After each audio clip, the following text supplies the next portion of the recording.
The question of what happens after death has fascinated and perplexed people for centuries. There are many different beliefs and theories about what happens to the soul or consciousness after the body dies, ranging from religious and spiritual beliefs to scientific theories.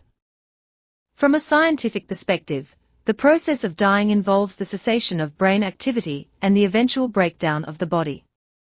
When the brain is no longer functioning, the body is no longer able to sustain life, and all bodily functions gradually shut down. This process may take several minutes to several hours, depending on the individual and the circumstances of their death. After the body dies, it begins to decompose, and over time, the body will break down into its constituent parts. This process is known as decomposition, and it is a natural part of the cycle of life and death. The exact rate and process of decomposition will depend on a variety of factors, including the temperature and humidity of the environment, the individual's health and age at the time of death, and whether or not the body is buried or cremated.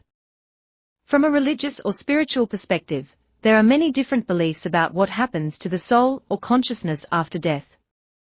Some religious traditions, such as Christianity and Islam, believe in the concept of an afterlife, where the soul goes to either heaven or hell after death, depending on their deeds in life.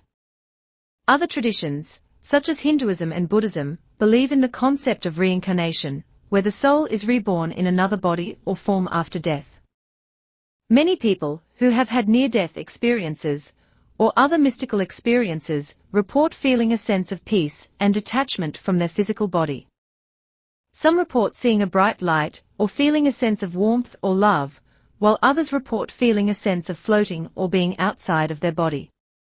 These experiences are subjective and vary widely from person to person, and scientists are still trying to understand the causes and implications of these experiences. Ultimately, the question of what happens after death remains a deeply personal and subjective one, and the answer may depend on your own beliefs, experiences, and worldview. While science can provide some insight into the physical processes of death and decomposition, the question of what happens to the soul or consciousness after death remains a mystery that may never be fully resolved.